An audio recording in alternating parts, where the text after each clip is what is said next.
The moment Eliza Hayes stepped off the Butterfield Overland Mail stagecoach in Harlow Creek, New Mexico Territory, in the blazing September of 1872, she understood with absolute certainty that something had gone terribly, irreversibly wrong. She stood on the packed dirt of the main street, her burgundy travel dress creased from 3 days of hard riding, her dark hair escaping its pins in every direction, and she stared at the man who had come to meet her, the man whose letters she had memorized, whose words she had pressed against her heart during the long journey from Cincinnati, and she felt the bottom fall entirely out of her chest. He was old. Not the dignified, silver-templed kind of old that a woman could adjust to, could reason herself into, could perhaps even grow fond of over time. He was genuinely, profoundly, startlingly old. The man holding the hand-lettered sign reading Miss Hayes stood with a stoop that bent his spine like a question mark, his white hair thin as winter grass above a face so deeply lined, and weathered it might have been carved from the red canyon walls she had admired from the stagecoach window. He wore a brown suit that had clearly been new sometime in the previous decade and a string tie that drooped, and when he smiled at her, she counted exactly 4 visible teeth.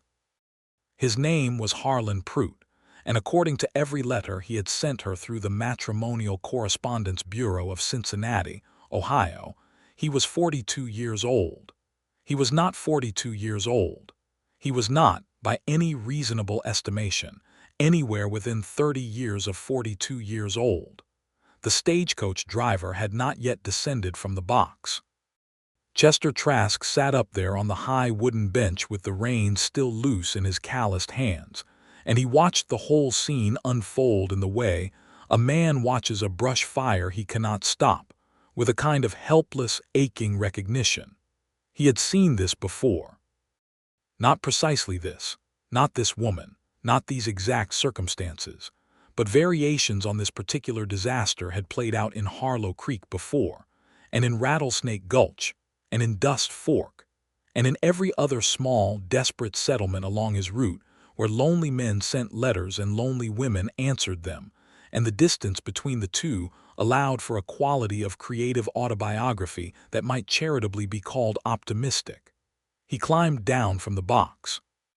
Chester was 28 years old, lean in the way of men who spent their lives outdoors and never sat still long enough to grow soft, with dark brown eyes that caught the afternoon sun in a way that was almost amber, and hands so rough and capable they seemed to belong to a man twice his age, while the rest of him remained stubbornly, boyishly young. His hat was battered beyond the point of fashion, and tilted at an angle that was not entirely intentional. He wore a dust-brown coat over a blue work shirt, and his boots were exactly as worn as boots get when they have been ridden in and walked in and occasionally slept in for 6 years straight. He came around the back of the stage, where the passengers were collecting their bags, and he found himself standing just a few feet behind Eliza Hayes, who had not yet moved, had not yet spoken, and who appeared to be conducting some internal war between manners and honest horror. Old Harlan was shuffling toward her. "Miss Hayes," he called out, his voice thin and reedy but warm in its way. "You are even prettier than your portrait. I am Harlan Pruitt, and I am real pleased to make your acquaintance in the flesh, so to speak." Eliza's back was to Chester. He could not see her face. But he saw the way her shoulders drew in, saw the small, controlled breath she took, saw the way her gloved hands tightened on the leather handle of her traveling bag, and something in his chest pulled tight like a cinched rope. "Mr. Pruitt," she said, and her voice was even, controlled, and absolutely nothing like the voice of a woman who was all right. "What a pleasure to meet you." Chester pulled off his hat. He had no particular plan.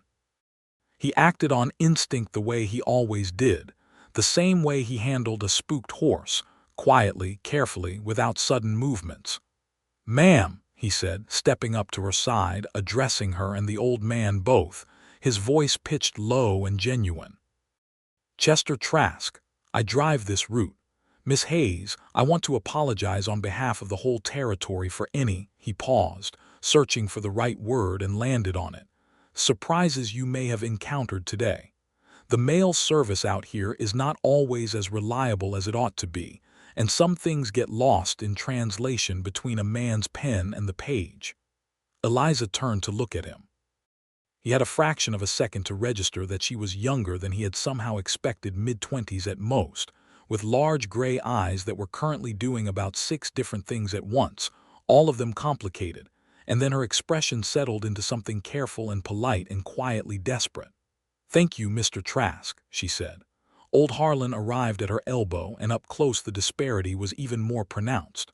"You have your bags?" he asked. "Got the wagon just up the street. We can get you settled at Mrs. Klein's boarding house tonight. Do the wedding proper tomorrow with Reverend Adler." "Tomorrow," Eliza repeated. Chester turned his hat in his hands. It was not his business. He knew that.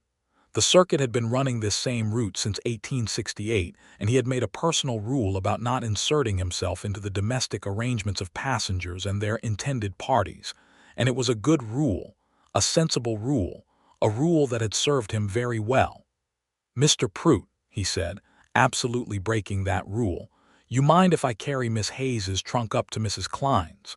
The stage needs settling, and that's on the same street. Give her a few minutes to collect herself after the journey." Harlan blinked at him, then shrugged amiably. "Suit yourself, Trask. I'll bring the wagon around. Miss Hayes, I'll meet you directly." He shuffled off with surprising cheerfulness for a man who had just been maneuvered away from his intended bride. Chester looked at Eliza. Eliza looked at Chester. "You don't have to do that," she said quietly. "Carry the trunk." "No, ma'am, I don't." He didn't move.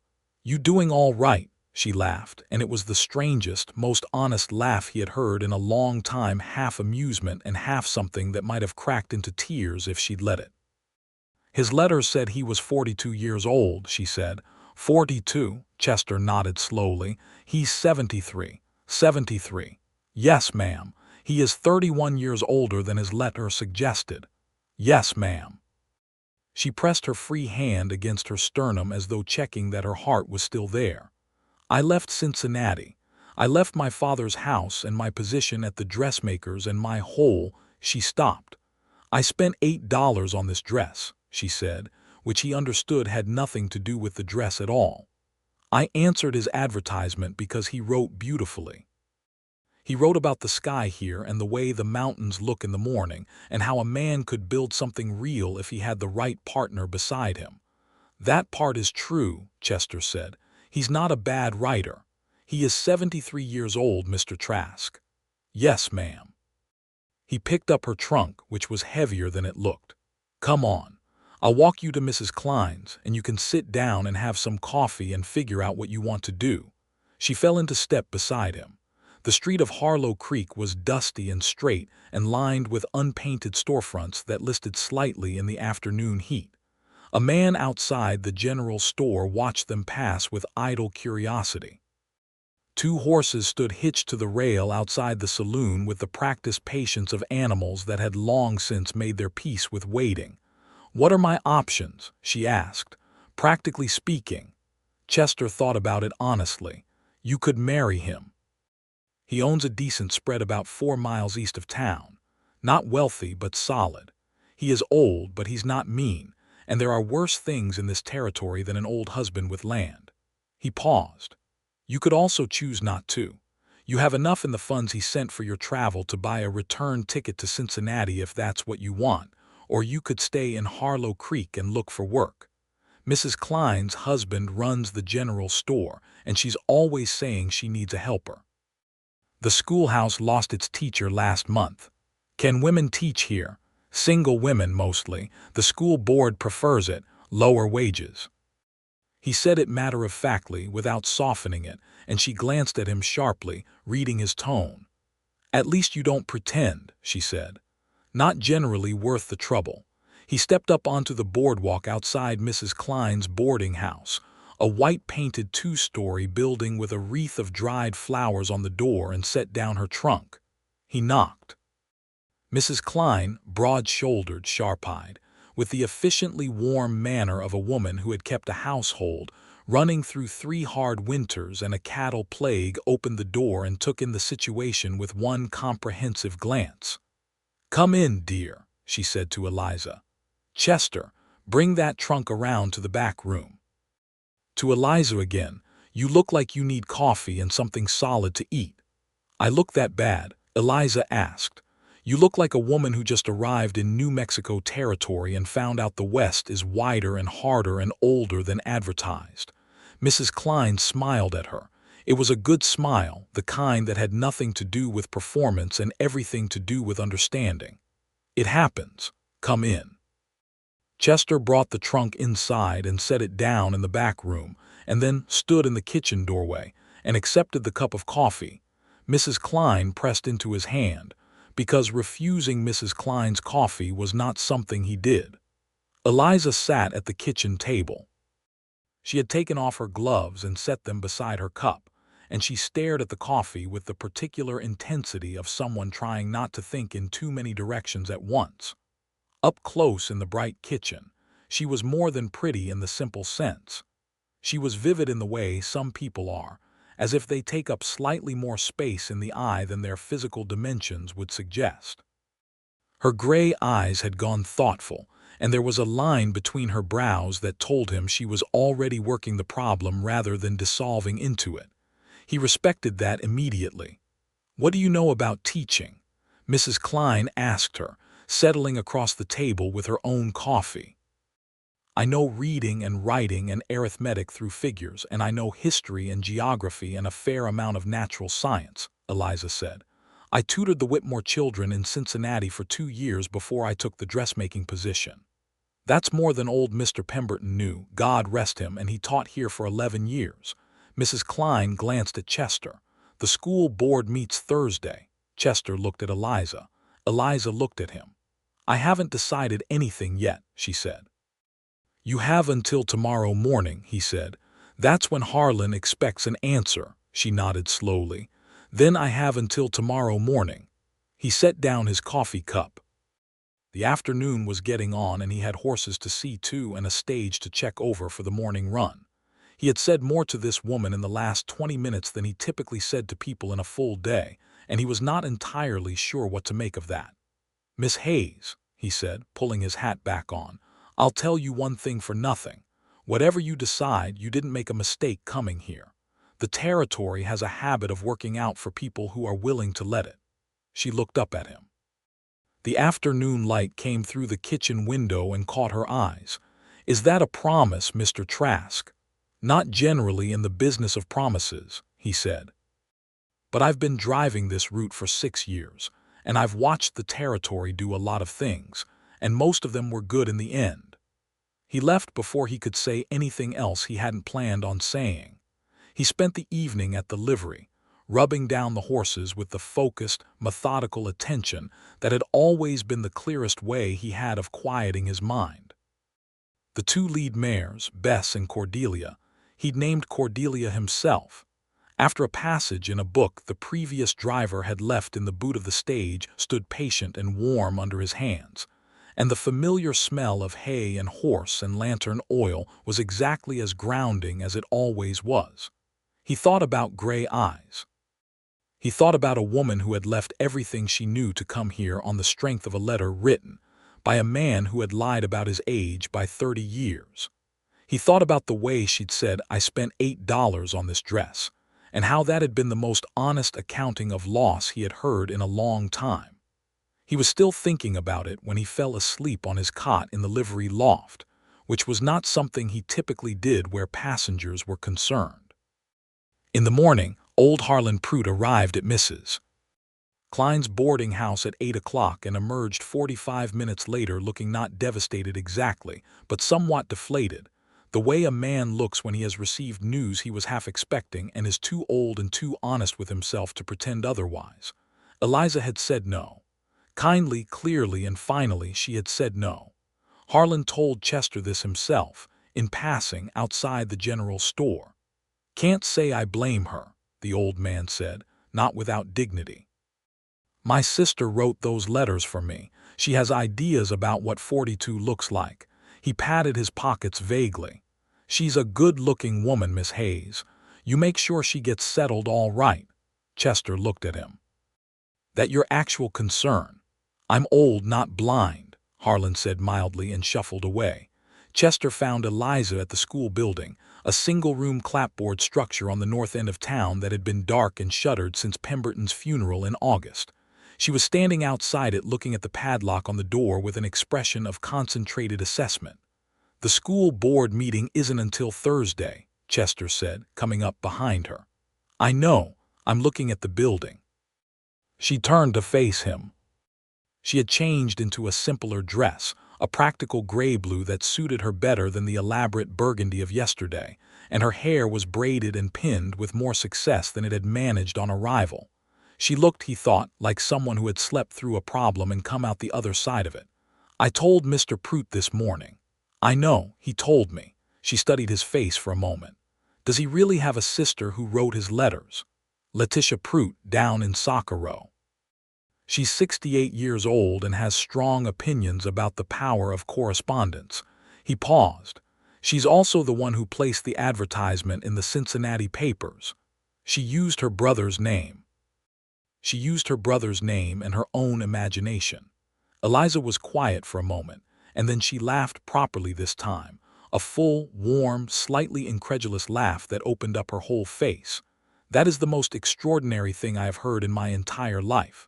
This territory has a way of providing extraordinary things at an accelerating pace, once you settle in." She looked at the school building again. "Mrs. Klein's husband spoke to the school board chairman last night on my behalf.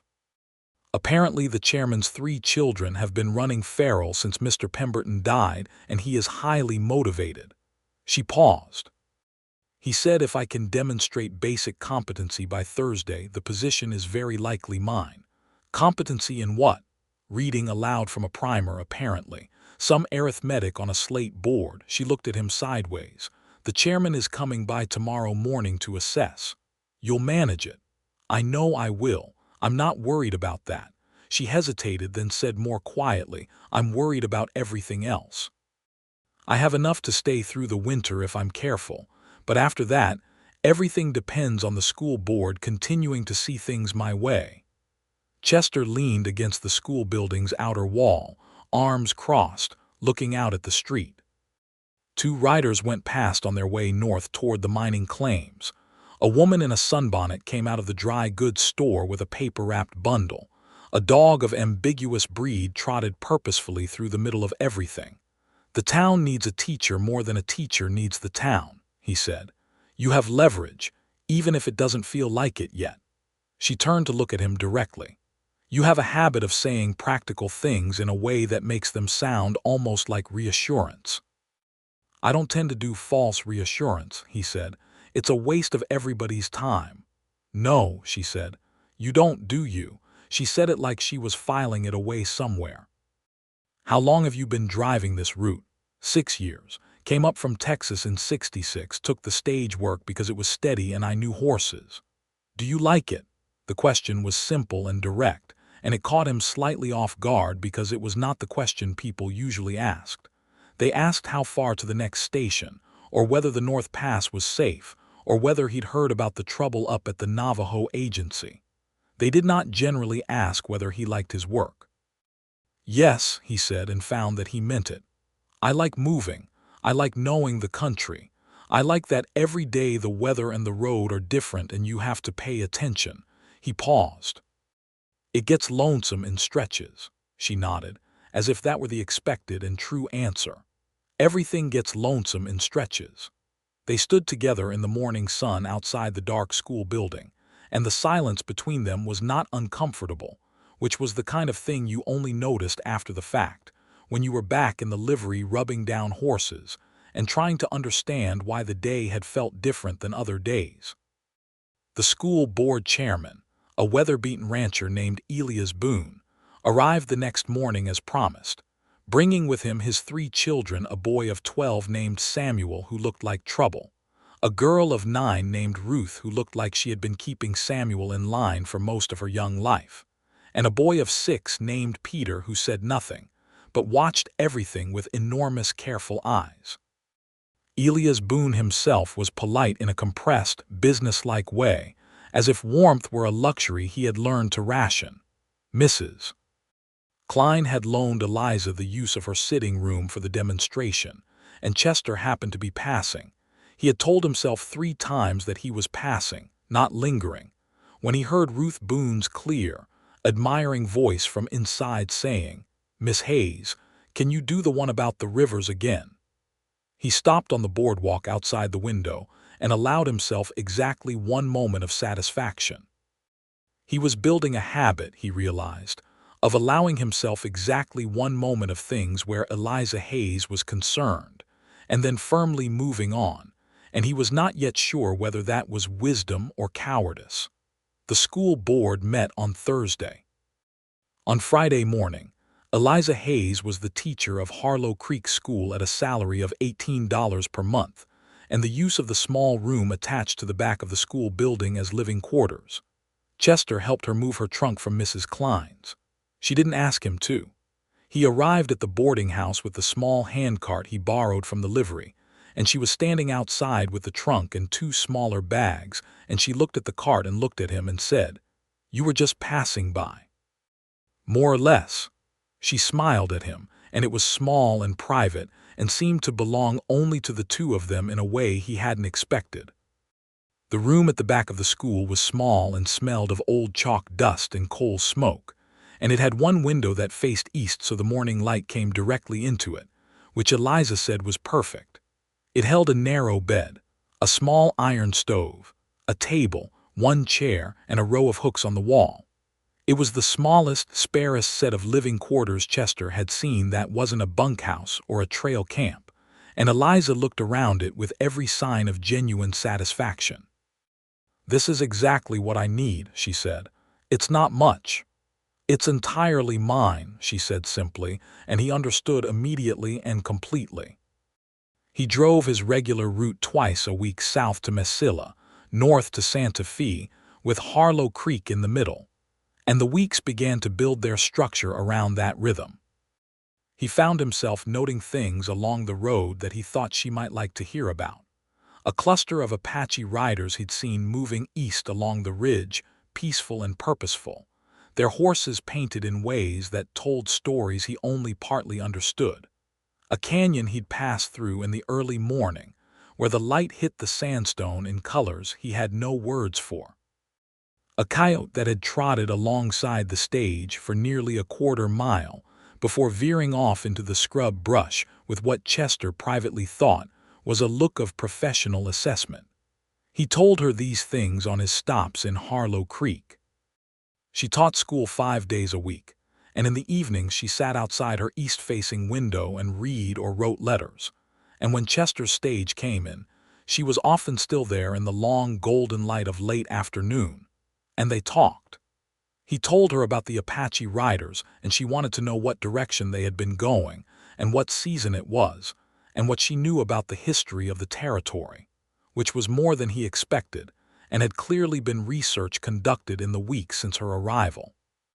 She had borrowed every book from Mrs. Klein's modest library, and had written to the Territorial Library in Santa Fe, requesting anything they had on the history of New Mexico. "You teach about local history?" he asked, sitting on the step below where she perched in the doorway. "I try to. Pemberton's old primers stop at the Mississippi River." She looked at the faded spine of the book in her lap. "These children live here. They should understand where they are." He looked at her. The light was doing the thing it did out here, the evening thing where the sky turned colors that city painters could never quite reproduce because they'd never been far enough from a city to see an actual sky. It turned her hair warm and put amber in her gray eyes. "Some of their fathers are fighting the people those riders come from," he said. "Some of those same soldiers are fathers in this town." She was quiet for a moment. "I know. And the injustice of what's been done to the Apache people and the Navajo and everyone else in this territory, I know it's real and I know it's ongoing and I know there's nothing I can do that's sufficient. But I can at least make sure the children who sit in my schoolroom know the truth of it. What was here before? What was taken and from whom?" She paused. "They deserve that, even if it's uncomfortable." He nodded slowly. Pemberton taught that Columbus discovered America. I know, I found his notes. She closed the book. Columbus did not discover America. He looked at her for a moment longer than was strictly conversational. No, he did not. October arrived in Harlow Creek with a sharp-edged clarity that made the mountains look closer than they were, and the first frost came on the 14th, and the children showed up to school with their coats finally buttoned properly. Eliza learned all 16 of her students within the first week. Their names, their handwriting, their fears, their small bright lights of capacity that Pemberton's rote methods had probably not illuminated. Ruth Boone turned out to be quietly extraordinary at mathematics. Samuel Boone turned out to be quietly extraordinary at writing, which startled everyone including Samuel. Little Peter Boone said almost nothing for 2 weeks, and then began drawing in the margins of his primer with a precision and beauty that made Eliza hold her breath the first time she saw it. She told Chester about all of them. One afternoon when he was not on a run, and was working on the stage harness outside the livery, and she sat on the fence rail and talked about her students with the particular warmth of someone who finds their work not just tolerable but genuinely nourishing. He listened with the tools idle in his hands and realized he had not listened to another person talk for the simple pleasure of listening in a very long time. "You're happy," he said, after she had finished describing the way Ruth Boone had solved a long division problem that had stumped every other student in the room. She considered it, as she considered most things honestly, without rushing the answer. "I think I am," she said. "That surprises me a little. I came here expecting one thing and got something completely different, and it turns out the something different is better." She tilted her head at him. "Is that strange?" "No," he said, going back to the harness buckle in his hands. "That's the territory working itself out." She was quiet for a moment. Then, "You said that when I arrived, that the territory tends to work out for people who let it." "I remember. You were right." He glanced up at her. She was looking at him with a directness he had come to recognize as characteristic. She did not look away from things, did not soften her gaze when it landed on something or someone she was genuinely seeing, and he found himself needing to look back down at the harness. "I'm glad," he said, which was considerably less than what he meant. The trouble started in November, as trouble in Harlow Creek tended to do, with the arrival of Thomas Garrett. Garrett owned the largest cattle operation in the southern part of the territory, and was the sort of man who wore his ambitions on his face in the way some men wore their wealth, openly, as a kind of permanent announcement. He was 40 years old, good-looking in a cold, sculptural way, and had been a widower for 3 years. He arrived in Harlow Creek on a Tuesday with 2 hands and a load of business at the Territorial Bank, and he saw Eliza Hayes at the general store, and that was more or less all it took. He was back on Thursday. On Friday, he sent flowers to the school building via the general store boy. On Saturday, he presented himself at the school door after lessons and asked Eliza if she would do him the honor of allowing him to escort her to the harvest social at the Grange Hall that evening. Chester heard about all of this in pieces, from Mrs. Klein, who had opinions, and from the livery owner, who had fewer but stronger ones, and finally from Eliza herself, who told him with the directness she brought to everything. "He's very persistent," she said. She was rehemming a curtain for the schoolroom window, and her fingers worked the needle with economy and skill. "Is he bothering you?" "He's being perfectly courteous." She pulled a stitch tight. "He is exactly the kind of man who is perfectly courteous up until the moment courtesy stops serving his purpose." Chester leaned in the doorway of the schoolroom. Outside, the first dusting of November snow was settling over Harlow Creek. "What do you mean?" "I mean he looked at me the way men sometimes look at things they intend to acquire." She said it without particular heat, just factual. "There's a difference between a man who sees you and a man who sees an opportunity. I've been looked at both ways enough to know the difference." He was quiet for a moment. "You're not going to the social with him." "I went to the social." She glanced at him. "I went with Mrs. Klein and her husband." Garrett was there. He danced with me twice, which was within propriety, and he asked if he could call on me formally, and I said I would think about it. And have you thought about it? She looked at him steadily over the curtain in her hands. Why do you ask? The question sat between them in the small room, and the snow fell softly outside the window, and Chester became very aware of the space between where he stood in the doorway and where she sat at the table, which was not very much space at all. Because he stopped. He started again. Because I drive through here twice a week, and those are the best 2 days of my week, and I think that means I don't have a lot of ground to stand on advising you about other men, but I also think he stopped again. Eliza had set the curtain down. She was watching him with complete, unblinking attention. I think, he said more quietly, that you deserve someone who sees you, not an opportunity. You. The room was very still. Chester, she said, and the use of his first name landed on him like something physical. I know I'm gone 2 days out of every 7, he said, and I know I live in a livery loft and own 4 things of value, and one of them is a good saddle. And I know I'm not Garrett with his cattle operation and his money. He looked at her. But I see you. That's all I can offer. I wanted you to know that, whatever you decide. Eliza stood up from the table. She walked the 3 steps to where he stood in the doorway, and she looked up at him, and she said, You are not the only one who looks forward to Tuesdays and Thursdays. He had not known it was possible to feel this lightened by 8 words.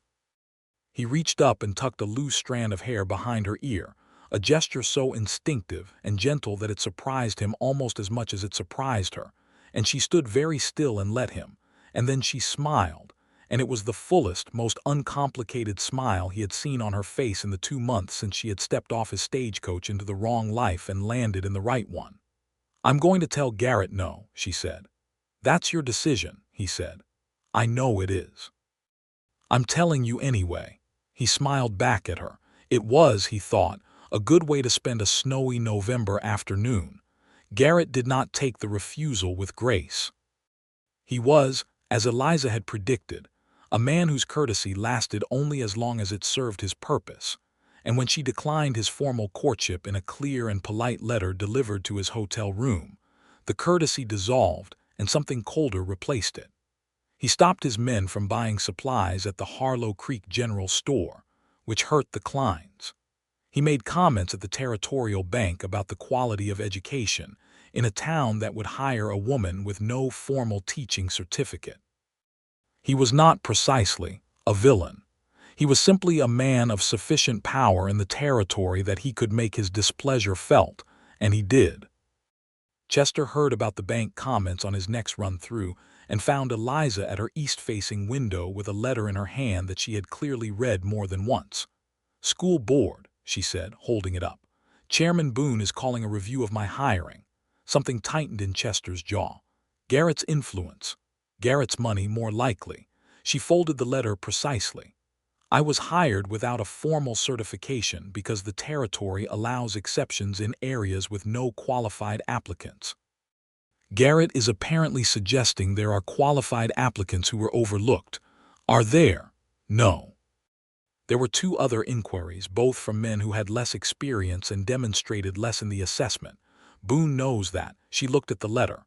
But Boone also has a loan outstanding with the bank where Garrett has considerable standing.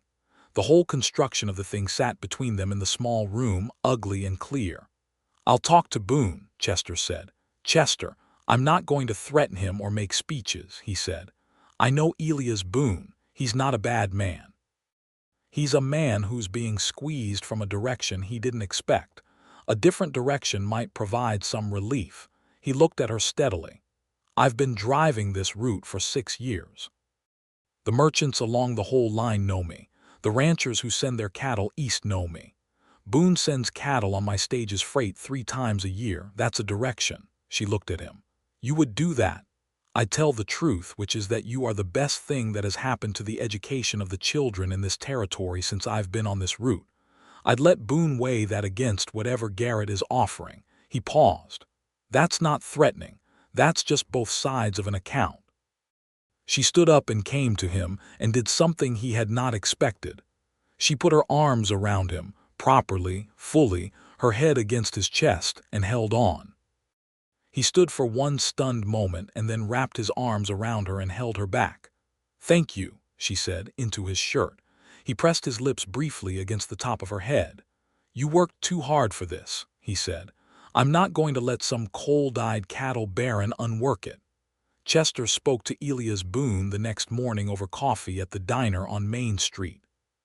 He spoke plainly and without embellishment, laying out what he had observed over 2 months of regular contact with Eliza Hayes and her school, the children who had come alive under her teaching, the improvements in reading levels he had heard about from the parents who used the stage for freight, the fact that young Samuel Boone had shown his father a written composition just last week that had reportedly made Elias go very quiet in a way that had nothing to do with disappointment. Chester did not mention Garrett's name. He did not need to. Boone was smart enough to navigate the subtext. Boone was quiet for a long time after Chester finished. He stared into his coffee. Outside the diner window, Harlow Creek went about its business in the thin November sunshine. "Samuel showed me that composition," Boone said finally. "I heard. I didn't know the boy could write like that." He turned the coffee cup in his hands. "Pemberton never," he stopped. "Pemberton was all right, but he never found that in Samuel." "No," Chester said. Another long pause. "The letter to Miss Hayes," Boone said. "I'll be retracting it. The review was premature." Chester nodded. "That seems right." Boone looked at him with the measuring directness of a man who had spent 40 years reading people across bargaining tables and fence lines. "You're fond of her?" Chester met his eyes. "Yes." Boone almost smiled. "Good," he said, which Chester had not entirely expected. A man who argues that hard for someone on the grounds of honest merit is more trustworthy than a man who argues for convenience. He pushed back his chair. "Tell Miss Hayes the review is canceled, and tell her Ruth wants to know if there will be geography maps for the new year." Eliza's face when Chester told her was something he wanted to keep a permanent record of somewhere, though he had no means of making one. The relief was there, and the gratitude, but more than either of those things there was a bright, clear fury at the whole situation. The fury of someone who had nearly had something taken from her by nothing more than money and influence, and she let herself be furious for exactly 1 minute, and then she folded it away and said, "I'm going to order geography maps from Santa Fe, and a proper globe for the windowsill." Garrett left Harlow Creek 2 days later and did not return. Some months afterward, Chester heard he had moved his operation further north and married a woman in Albuquerque who was, by all reports, exactly the kind of woman who appreciated being acquired. December in Harlow Creek was cold and clear and starry in ways that were almost aggressive in their beauty. The children came to school bundled to the ears, and Eliza kept the coal stove burning steadily and taught long division, and the history of the Louisiana Purchase, and the names of the mountain ranges visible from the school window. She learned the name of every constellation visible from New Mexico territory and taught them to her students as both science and story. Chester came in from his Tuesday run with the first week of December, already feeling like something had shifted in the quality of light and air between them, as if the conversation in the doorway in November had opened a door neither of them was pretending was still closed. He brought her a paper package from Santa Fe containing a geological primer she had ordered, and because the bookshop owner had mentioned it and Chester had acted without overthinking, a small volume of poetry by Walt Whitman that had seemed to him, in the bookshop, like the kind of thing she would want. She opened the primer immediately. She looked at the Whitman for a long moment and then she looked at him. "Where did this come from?" "Santa Fe Bookshop. The owner said it was, I don't know, he recommended it." She held it in both hands. "Did you read it?" "Parts. On the ride back." She opened it to the page he had left his thumb mark on, not intentionally, just where he'd read until the road got rough, and she read the lines there silently. Then she read them aloud in her classroom voice, which was neither performative nor flat but settled somewhere between them, the voice of someone who genuinely believed in what words could do. He stood in her small room with the evening coming down outside and the coal stove ticking warmth into the air, and he listened to her read Walt Whitman by lamplight, and he thought that he had driven over 1,000 miles of territory in his 6 years on this route, and had never once felt as precisely located as he did right now in this small room. "Chester," she said, setting the book in her lap, "I need to tell you something." "All right." When I answered Harlan Pruitt's advertisement, Letitia Pruitt's advertisement, I was not doing it out of romantic hope. I want you to understand that. I was doing it because I was 25 years old in Cincinnati, and the future I could see from where I stood was very narrow and very long and very gray. She looked at him steadily. "I am telling you this because I want you to know who I was when I came here. I was not a woman looking for love. I was a woman looking for more room." "I understand," he said. "I found more room," she said. "More than I bargained for." A small smile. "More than I bargained for in several directions." He came and sat across the table from her, which put them close enough that the lamplight fell on both of them equally. "I'm not a letter-writing man," he said. "I want to put that plainly in case it matters. I'm not going to compose things. I'm not literary. Chester, you gave me Whitman. The bookshop man recommended it, and you stopped riding to read it on the road." She looked at him with the gray eyes that saw everything. "You are more literary than you think." He looked at his hands on the table. "What I'm trying to say badly is that I have feelings for you that I want to be honest about, and I don't know the proper formalities of expressing that.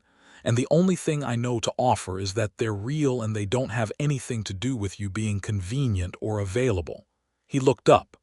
"They have to do with you being you, the specific, actual you, who tells her students about the truth of history and orders geography maps from Santa Fe, and gets furious at men like Garrett in a quiet way that is much more frightening than the loud way. That you." She leaned forward across the table and kissed him. She kissed him the way she did most things, directly, without hesitation, with her full attention, and he was startled for one moment, and then he kissed her back, and neither of them moved away for a considerable time. When they finally did, she sat back and looked at him with brightness in her eyes. "I was starting to wonder if I was going to have to do that myself," she said. "You did." "I know." She picked up the Whitman again. "I have always been faster at deciding things than most people." He laughed. He had a good laugh, she thought, unhurried and genuine, the laugh of a man who didn't do it for show.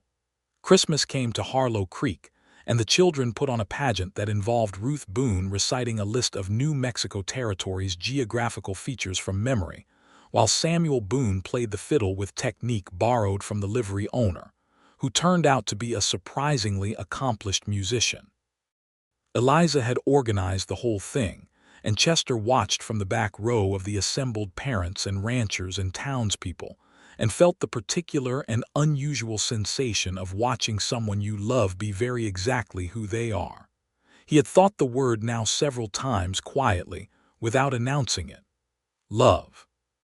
It seemed to him both enormous and very ordinary, the way important things often are, less like a lightning strike and more like the sun coming up, something you could track and see and trust to continue. January brought snow in earnest, and the mountain passes became unreliable, and Chester's route went through several difficult stretches where the Butterfield Company nearly redirected him south. He drove through one blizzard that would have made a reasonable man turn back, and arrived at the Harlow Creek station 4 hours late and absolutely frozen to the marrow, and Eliza met him at the livery with coffee she had carried through the cold in a covered pot, and he looked at her standing there in the snow with the pot wrapped in a dish towel and said, "You didn't have to do that." And she said, "I know." And she gave him the coffee and stood beside him while he drank it, and that was the whole conversation. And it was sufficient. February was Valentine's Day, which Eliza taught to her students as a historical curiosity, and Chester found, to his own embarrassed surprise, that he had spent the better part of a Sunday afternoon composing something on paper at the livery table. Not exactly a letter, not exactly a poem, just a precise accounting of the specific things he admired about her. He folded it up and could not decide whether to give it to her, and ultimately decided to give it to her on the grounds that a man who drives through blizzards should be able to hand a woman a folded piece of paper. She read it at the schoolroom table while he stood looking at the geography maps on the wall, which were excellent geography maps, the kind that showed the whole sweep of the continent with the mountain ranges like spines and the rivers like veins. She was quiet long enough that he began to wish he had kept the paper. She stopped. It's not literary, he said defensively. Chester. He heard her push back her chair, and then her hands were on his arms, turning him from the maps, and her face was very bright and very clear. This is the most beautiful thing anyone has ever written for me. It's just true things, he said. Yes, she said. That's why. She kissed him again, and this time it was longer and warmer, and when it ended they were both standing with their foreheads together and his hands cupped around her face like something precious, which was exactly what she was. Chester, she said quietly against his cheek. Yes. Are we going to get married? He pulled back far enough to look at her. Her expression was steady and slightly amused and entirely earnest, all at the same time, in the way she managed to be several things simultaneously. Is that you asking me? He said. I'm faster at deciding things, she said. You are, he said. Yes, I would very much like that. Good, she said, because I've already decided. He laughed again, and she laughed with him. And outside the school window the February wind had gentled into the kind of afternoon that was cool and bright, and smelled faintly of wood smoke and pine. He spoke to Reverend Adler the following week, which made the Reverend smile in a way that suggested this was not entirely unexpected news, and he bought a ring from the jeweler in Santa Fe on his next run. Not an extravagant ring, because he did not have extravagant money, but a simple gold band with a small turquoise stone that was the color of the New Mexico sky on a clear day, which seemed to him to be appropriate. He brought it back on a Thursday afternoon, and he did not make a grand presentation of it. He handed it to her when they were sitting on the schoolhouse steps in the late afternoon light, watching the children run home across the dirt street, and she held it in her palm and looked at it for a long time. The stone is the same color as the sky, she said. That was the idea. She put it on her own finger and held her hand out to look at it, and then she looked at him, and the expression on her face was something that had no word in the English language but that Chester understood completely. They were married on the 15th of March, 1873, in Harlow Creek's small white church, by Reverend Adler, who performed the ceremony with a warmth and brevity that suited them both. Mrs. Klein cried in the front pew. Elias Boone shook Chester's hand with both of his. Ruth Boone had pressed a small bunch of early wildflowers from outside of town and placed them on the pulpit as decoration, and Samuel Boone played the fiddle at the small celebration at the Grange Hall afterward, with considerably more skill than he had shown at Christmas. Old Harlan Pruitt attended. Chester had invited him himself, over Eliza's slightly incredulous look, on the grounds that everything that had happened was, in some indirect way, the result of Harlan's sister putting an advertisement in a Cincinnati paper, and that seemed to Chester to deserve acknowledgement. Harlan sat in the back of the church and watched the ceremony with an expression that was wistful and not unhappy, which was, Chester thought, about the best you could ask of someone in his position. And after the ceremony, Harlan came to Eliza and took her hand and said, "I'm glad the territory gave you better than I could." And Eliza was gracious to him in a way that was characteristic of her, and that Chester witnessed with the particular pride of a man watching someone he loves be exactly who they are. They took their wedding night in Mrs. Klein's best room, which Mrs. Klein had decorated herself with dried flowers and clean linen without being asked, because that was how she was, and they stayed in Harlow Creek through the rest of March, while Chester worked out the final arrangements with the Butterfield Company for a modified route schedule. He had spoken with the company in February about a reduced schedule, 3 runs per week rather than 5, with a younger driver taking the more southerly route, and the company had been amenable, partly because Chester had been one of their most reliable men, and partly because the rail lines were beginning to compress the Butterfield territory, and reducing the schedule was on everyone's mind regardless. The compromise gave Chester 2 weeks in Harlow Creek between runs, which was not a settled man's life, but was considerably more than the near-constant motion of before. They lived in the schoolhouse room at first. It was even smaller with 2 people in it, but the smallness felt generous rather than cramped, which Chester supposed had everything to do with who the second person was. He put up a second row of hooks on the wall. He fixed the window that had been sticking since October. He moved his few belongings from the livery loft, the saddle, the 3 books he owned, the good wool blanket, and a photograph of his parents taken in Texas in 1858, which he set on the table beside Eliza's letters from Cincinnati. She kept teaching. She had been clear about that, and he had been clear that he understood it, and there was never any discussion in the other direction. The school needed her, and she needed the school, and the 2 of them working beside each other in their separate purposes made a kind of harmony that felt more solid than anything Chester had built before. Spring came in April with a violence of wildflowers that Eliza called miraculous and Chester called characteristic. He was learning, a person who experienced beauty with her whole self, who stopped in the middle of a walk to look at a hawk, who noticed the specific orange of a certain sandstone cliff at a specific hour, who pressed flowers between the pages of her Whitman, and gave the names of things to her students with the particular conviction that names were how you came to love what you named. He was learning her. He thought he would spend a very long time learning her, and he thought that was exactly right. On a warm April evening, sitting outside the schoolhouse in the last of the daylight, she said, "I want to tell you something I haven't said to anyone." He waited, as he had learned was the right response to her opening sentences. She got there best without prompting.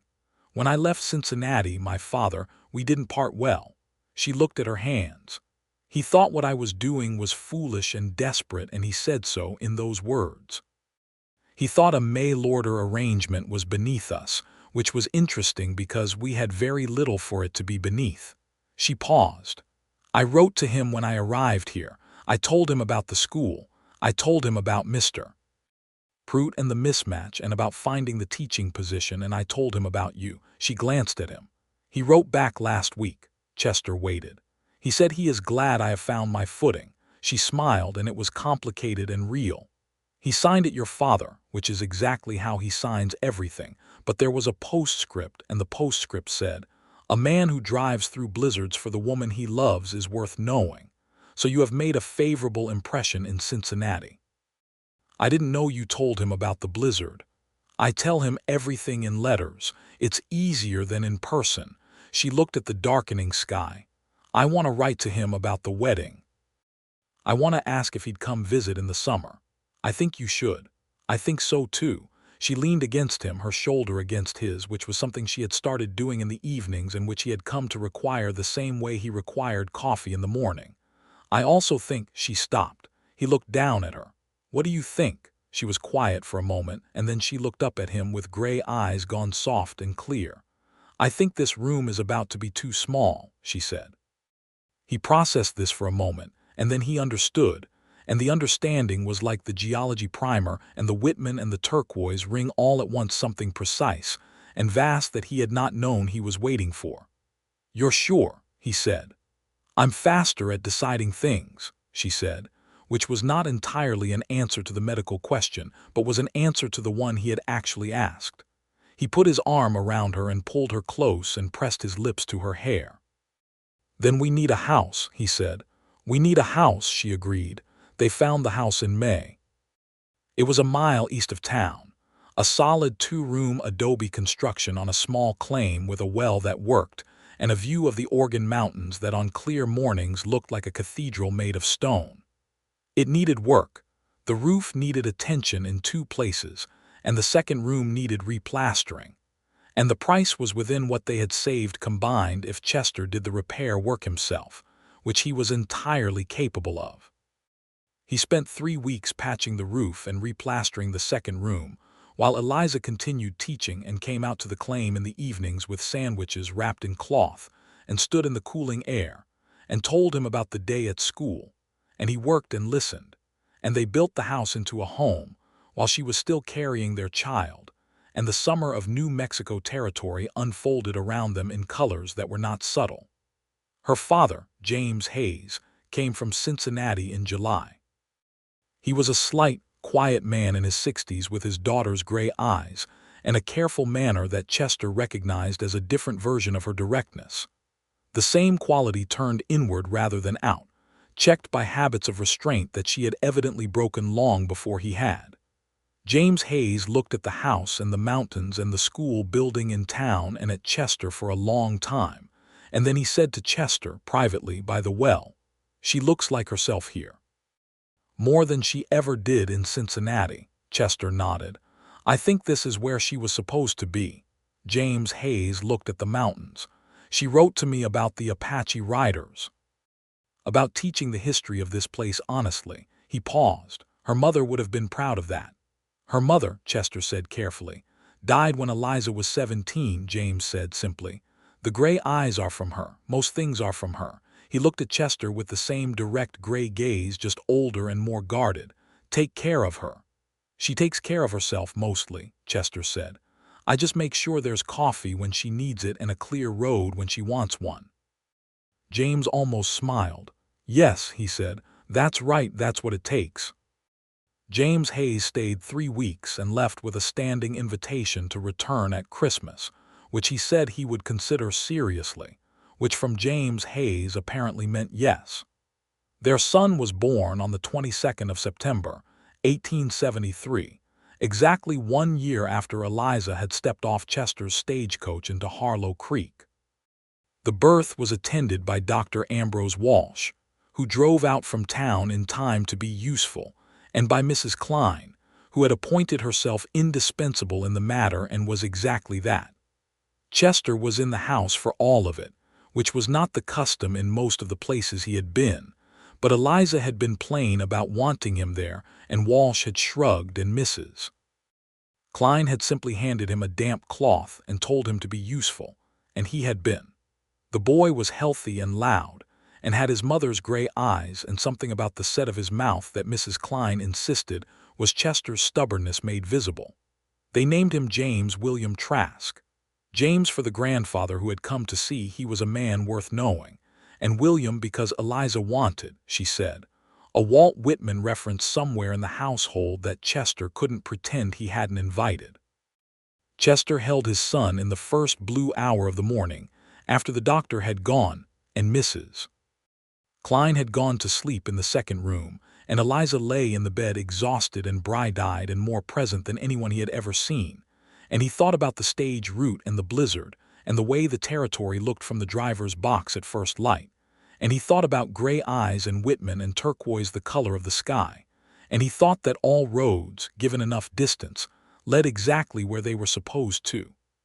"Chester," Eliza said from the bed, her voice hushed and rough with exhaustion. "What are you thinking?" "That the territory worked itself out," he said. She laughed softly so as not to wake the baby. "It did." He came and sat on the edge of the bed and held the baby between them, and she put her head against his shoulder, and the morning came through the east-facing window the way she had always said it would. The school year of 1873 into 1874 was the best Harlow Creek school had seen in its brief, rough history. Eliza returned to teaching in October, when James William was 3 weeks old and being minded during school hours by Mrs. Klein with a competence and delight that suggested she had been waiting for exactly this arrangement. Ruth Boone passed an examination that the Territorial Education Office had designed for students twice her age. Samuel Boone's compositions were being shared among the other teachers on the Santa Fe route, passed from hand to hand by Chester on his runs, prompting letters of admiration that made Samuel go red and deeply pleased. Eliza had written to the Territorial Education Office in Santa Fe about expanding the curriculum, and had received responses that were increasingly respectful of what she was doing in Harlow Creek. By the spring of 1874, two other rural school districts had written to ask if she would consult on their curricula, and she had begun doing so by correspondence, which added several letters a week to Chester's freight load and which he carried without complaint. He drove his reduced route with the satisfaction of a man who had found the right calibration of motion and home, enough of the road to keep the part of him that needed moving well fed, and enough of the mountains and the adobe house and the woman inside it to make the motion purposeful rather than simply restless. James Walsh. He had dropped the William in practice, as children do, sorting themselves into the names that fit grew into a loud and purposeful infant, and then a walking, investigating, opinionated toddler who had his mother's habit of going directly toward the thing he was most interested in without hesitation, and his father's habit of being very quiet about things that mattered to him until he had worked them all the way through. He had his grandmother's gray eyes and both his parents' stubbornness, and the mountains outside his east-facing window for as long as he could remember. Old Harlan Pruitt died in the winter of 1874, quietly in his sleep on his ranch 4 miles east of town, attended by his older ranch hand who had worked for him for 20 years and who notified Mrs. Klein, who notified the rest of Harlow Creek. Eliza went to the small funeral and stood in the cold with her hand in Chester's and thought about letters and the distance between what people write and what they are, and what sometimes happens in the gap between the two. She did not regret it, any of it. She was absolutely clear on that, standing in the cold with her husband's hand warm around hers. She did not regret the advertisement or the journey or the shock of arrival or the school or the house with the east-facing window. She did not regret one single mile of the road that had brought her here. After the funeral, walking back through town, she said, "Do you ever think about where you'd have been if I hadn't been on that stage?" Chester considered it with his characteristic thoroughness. "Driving the route," he said, "same as always. But I'd have been doing it without knowing what I was missing, which in some ways is worse. In some ways. In all ways, actually," he amended. "I'd have been doing it without knowing what was possible." She squeezed his hand. In 1875, Eliza's correspondence consulting had grown substantial enough that the Territorial Education Office offered her a formal advisory position unpaid, given the territory's limited resources, but with an official title and the authority to make recommendations that would actually be implemented. She accepted it immediately and told Chester that evening while feeding James Walsh, who was by then 18 months old, and eating everything in reach with democratic enthusiasm. Chester looked at her across the supper table. She had a letter from the territorial office in one hand and a piece of bread in the other, and her hair was coming down from its pins in the way it always did by evening, and she was looking at the letter with that bright, fierce attention she brought to things she cared about. "Unpaid," he said. "The school salary covers us," she said. "This is not about the money." "I know," he said. "I wasn't objecting, I was noting." She looked at him. "You're proud." "Enormously," he said, in a quiet way. "The quiet way is the right way with you." She set down the letter. "I want to go to Santa Fe in the spring for a meeting with the full education board. I've never been." "I know the route," Chester said. "I'll drive you up myself." She smiled at him across the table, over the bread and the baby and the letter from the territorial office, with the mountains outside the window going purple in the evening light. "Of course you will," she said. They went to Santa Fe in April of 1875, the three of them, Chester driving, Eliza sitting up on the box beside him because James Walsh was old enough to be passed between them and too interested in the horses to be happy inside the stage. And the road north through the Jornada del Muerto and up into the Rio Grande Valley was exactly as Chester had described it over the years. The light at certain hours, the specific orange of certain canyon walls, the distances that looked short on any map and were always longer than you expected and more beautiful. Eliza saw it all with the hunger and attention of someone who has been waiting to see something for a long time without knowing what it was. James Walsh pointed at every horse they passed and said something that was not quite a word but had the emotional weight of one. In Santa Fe, the education board meeting went the way things go when a person has done genuine and documented work and comes prepared with evidence, steadily, and then better than expected. Eliza presented the Harlow Creek curriculum changes and the documented improvement in student outcomes and the results of the 2 consulting arrangements in neighboring districts. And the board was attentive and thoughtful. And at the end of it, the chairman offered her an expanded consulting brief and a modest honorarium that was not sufficient but was something, which in territorial affairs meant a great deal. Chester spent the day the meeting was happening with James Walsh on the Santa Fe Plaza, which was the busy, dusty, multilingual heart of a city that had been old before any American had laid eyes on it. And he walked the square with his son on his arm and looked at the adobe walls that were older than the country and thought about what Eliza taught her students, that you had to understand what was here before to understand where you were. He bought a piece of sweet bread from a vendor at the market and shared it with James Walsh and thought that was true of everything, probably. You had to understand what came before. They came home to Harlow Creek in the late afternoon with the mountains going pink behind them and James Walsh asleep against Chester's shoulder and Eliza leaning against Chester's other side with her hat pushed back and her face tipped up toward the sky, watching the first stars come out. "Good meeting," she said. "Good trip," he said. "I want to come back," she said. "Every year maybe, for the board. I'll drive you. You don't have to drive me every time." "I know I don't have to," he said. "I want to. I like having an excuse to drive to Santa Fe with you." She looked at him sideways with the smile that was private and belonging only to the 2 of them. "After 6 years on this route, you still like driving to Santa Fe?" "I like driving to Santa Fe with you," he said precisely. "Those are different things." She laughed and tucked herself further against his side, and they drove the last miles home through the darkening desert with the stars coming fully out above them, and the boy asleep between them and the horses knowing the way home. The summer of 1875 brought a second pregnancy that Eliza announced to Chester on a Tuesday evening in June with the same directness she brought to everything. And Chester's response was immediate and uncomplicated joy that he expressed by standing up from the supper table and kissing her in a way that made James Walsh, who was watching from the floor with his dinner, say something emphatic and untranslatable. They told Mrs. Klein, who responded with practical delight and the immediate offer of additional childcare. They told Elias Boone, who by this point had become something close to a family friend, especially since Ruth had demonstrated at the spring exhibition that she could do algebra that mystified her father completely and delighted him entirely.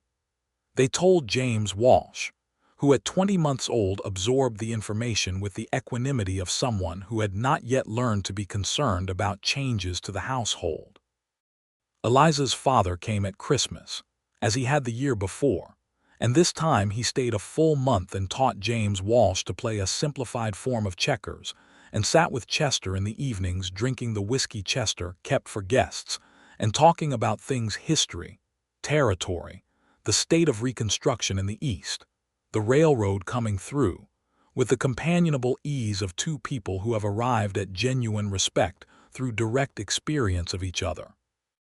On the last evening before James Hayes was to take the stage back to Cincinnati, he and Chester sat outside in the cold, clear night with the stars very near, the way they get at that altitude, and James said, "I was wrong to be angry at her for leaving." Chester looked at the stars and waited. "I told myself I was worried for her safety," James said. "A woman alone on the frontier, that was real, but the anger was about the leaving itself. He paused. "About her needing more than what I'd provided." Chester was quiet for a moment. "She doesn't see it that way." "I know she doesn't." James turned his coffee cup in his hands. "She's generous with me, more than I probably deserve." He looked at Chester. "You know what she said in her first letter from here, after the Pruitt situation?" Chester shook his head. She said, "I have arrived somewhere real, father. I think real is what I came for." James was quiet. "I didn't write anything for a week. I was trying to figure out what it meant that she could say that when she was 25 and I couldn't say it at 60. Chester looked at his father-in-law's profile in the cold starlight. "You could say it now, maybe." James considered this for a long moment. "I think I could," he said slowly. "Yes." He left the following morning on Chester's Tuesday stage, which Chester drove himself. The modified schedule had settled into a rhythm where Chester drove the Tuesday run north and the Thursday run south, and the other days were his own, and James Hayes shook his son-in-law's hand at the stage, embraced his daughter with a thoroughness that was not his usual manner, and was clearly the result of some quiet resolution made in the cold starlight, and told his grandson in a very dignified way that he expected the boy to be running the territory by the time he came back. James Walsh said something emphatic and untranslatable that seemed to be agreement. The second child came in February of 1876, a girl this time, born in the early morning when the light through the east window was just beginning to come up blue and cold. She was smaller and quieter than her brother had been, and she lay in Chester's arms in the early morning with a stillness that was not absence but presence, a kind of concentrated peacefulness that made Chester think of very still water that goes very deep. They named her Clara after Chester's mother, who had died in Texas when he was 19, and who he remembered as a woman of similar quietness and depth. Clara Trask grew into the kind of child who watches before she acts, who sees the small thing in the corner of the room that everyone else has missed, who knows the names of things the moment she hears them and never forgets. She had Chester's brown eyes and Eliza's gray mixed together into something that was specifically her own, and she learned to read before she was 3 years old, sitting in the back of her mother's schoolroom, absorbing everything without being asked. The school grew in the years that followed. By 1877, Harlow Creek had enough children that the single room was insufficient, and Elias Boone led the effort to build an addition that added a second classroom and a proper entrance hall. The addition was completed in October, and the small ceremony at the opening had most of the town in attendance, including several families from outside town, who sent their children on the stage, and the first generation of Harlow Creek students, who were now old enough to have jobs and small of their own, but who came back to stand in the new classroom and look at the geography maps on the wall and remember. Ruth Boone was 17 in 1877 and had been accepted to a school in Albuquerque for advanced study, one of the first girls from the region to do so, and she stood in the new classroom on the day of the opening and told Eliza, plainly and without ceremony, that she would not be there without her. Eliza held the girl's hands and said equally plainly that Ruth would have gotten there regardless, that the capacity had always been there, but that she was very glad to have been part of the road. Chester watched this from the doorway of the new classroom and thought about roads and destinations, and the way the one is always part of the other. Samuel Boone, who was 19 and who had been apprenticed to the territorial newspaper in Santa Fe for 8 months, had published his first signed piece, an account of the legal and human situation of the Mescalero Apache in the Southern Territory that was factual and unglamorous and morally clear, and had sent a copy to Eliza with a note that said, simply, "You told us to tell the truth." Chester had read it 3 times on the Santa Fe run. In the spring of 1878, Chester spoke to the Butterfield Company about the route again. The railroad had been encroaching on the stage lines for years. The Atchison, Topeka, and Santa Fe had been extending southward steadily, and the writing on the wall was clear to anyone who was paying attention, which Chester was. The Butterfield route would not survive the next decade in anything like its current form. He had been thinking about this for 2 years, had been quietly negotiating with himself about it, and he had arrived at a place of clarity. He told Eliza on a Thursday evening, sitting at the kitchen table with the supper things still out and James Walsh busy with a book in the corner, and Clara asleep in her small room with the characteristic stillness of a child who sleeps the way she does everything else. "I'm going to finish out the year on the route," he said. "The company is restructuring anyway. By next spring, the Santa Fe rail line will be handling most of the mail north of Mesilla, and the stage work will be mostly freight, short hauls." Eliza looked at him steadily. "What will you do?" "I've been talking to Elias Boone about the south pasture land he wants to sell, enough to run a small horse operation. Not cattle, horses. I know horses. I could supply stock to the remaining stage operations and to the ranches." He paused, "and I'd be here." She was quiet for a moment, then, "You've been thinking about this for a while. 2 years. You didn't tell me." "I wasn't ready to say it until I knew what I thought." He looked at her. "Do you want me here more? I know the running it was what we agreed, and you've never once asked me to change it, Chester." She reached across the table and covered his hand with hers. "I have wanted you here more for 2 years. Why didn't you say so?" "Because you love the route." She looked at him. "Because I knew you'd get there yourself, and you did." He turned his hand under hers and held it. "The route gave me you," he said, "and the house and the kids in this town. I'm not sorry for any mile of it."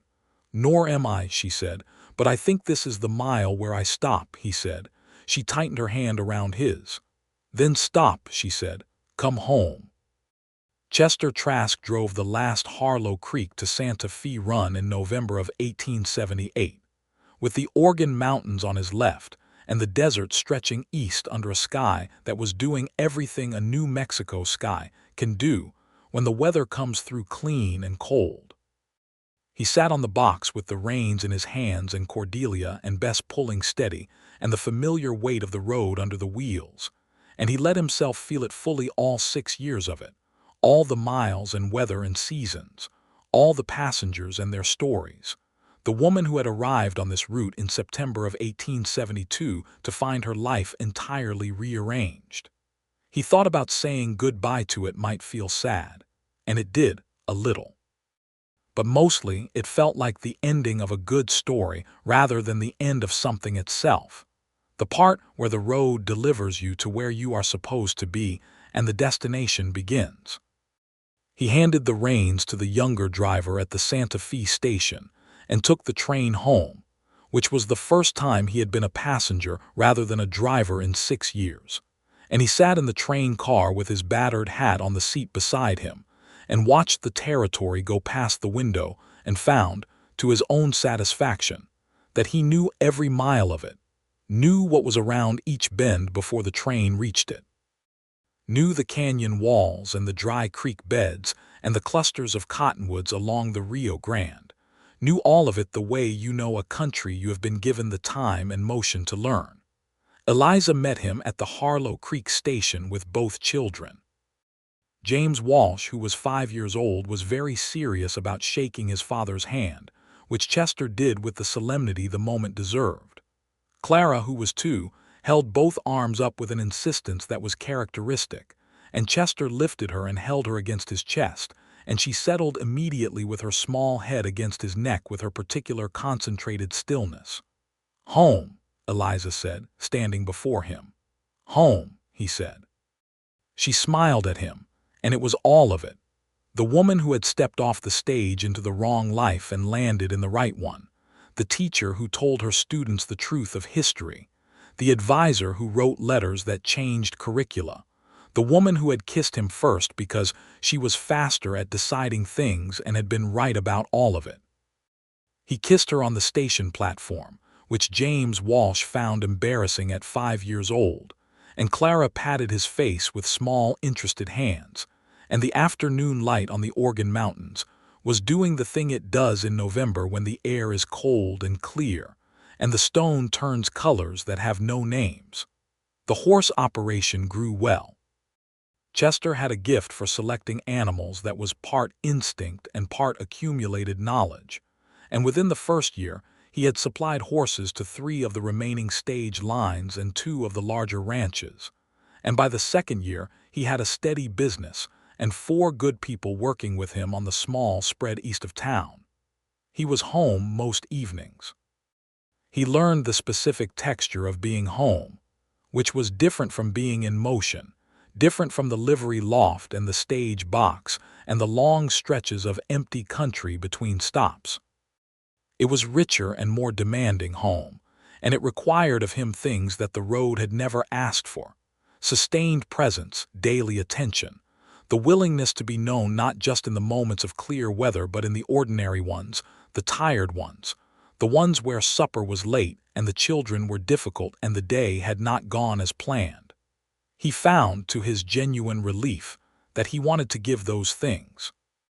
He had been afraid, somewhere in the back of himself, that he was constitutionally unsuited to staying, and he had been wrong about that, or rather, he had been wrong about what staying could be when it was in the right place with the right person. In 1879, James Walsh started school in his mother's classroom, which was a circumstance that required careful management on everyone's part.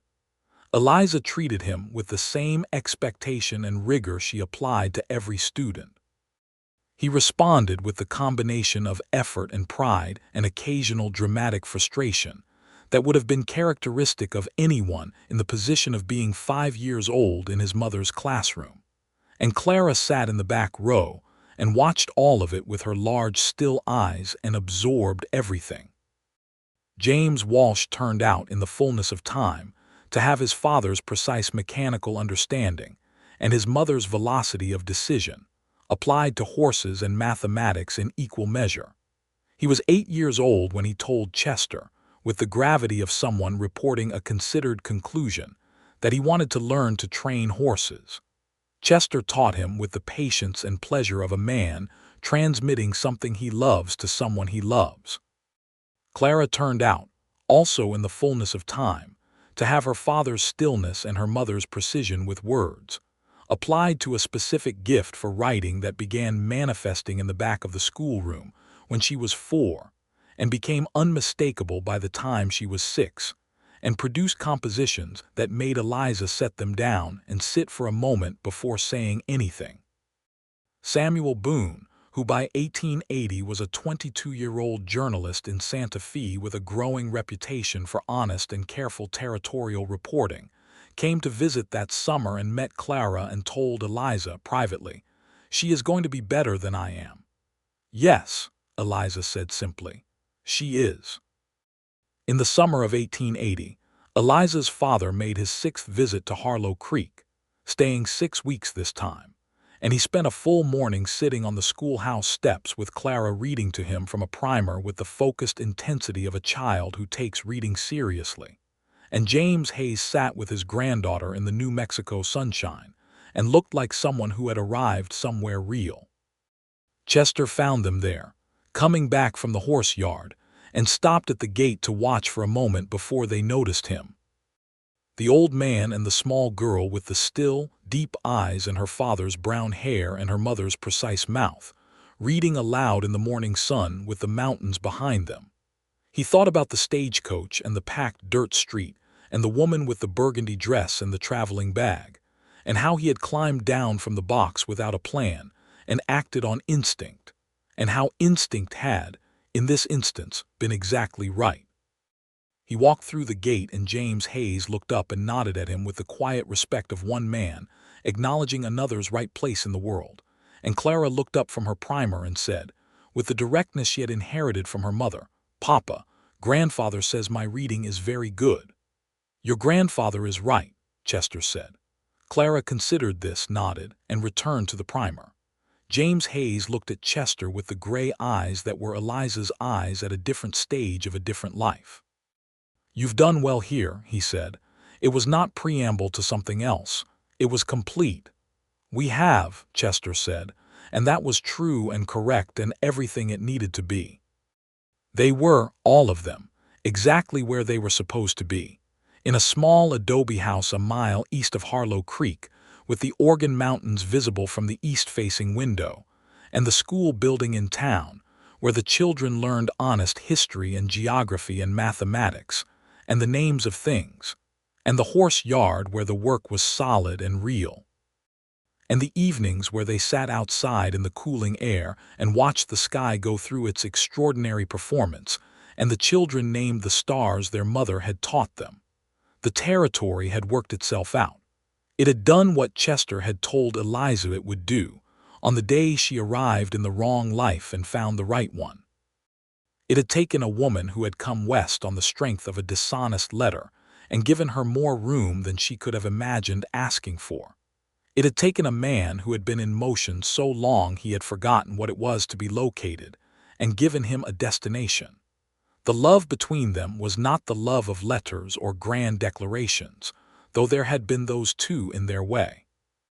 It was the love of two people who had been fully present for each other through weather and difficulty and ordinary days, and who had chosen, every day, to keep choosing, and who found that daily choosing was not a diminishment of something larger, but was itself the largest thing.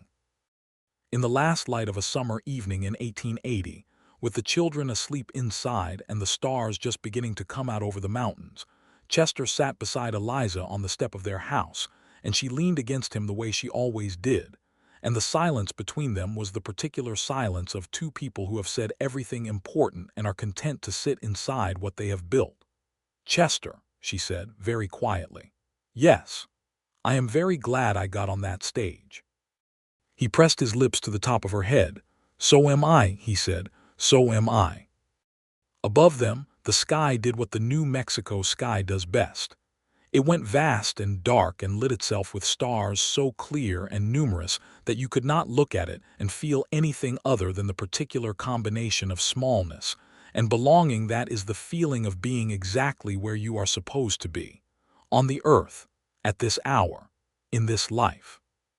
And they sat inside that feeling together as the night came fully on and the territory settled into its ancient, patient dark around them, and everything was whole.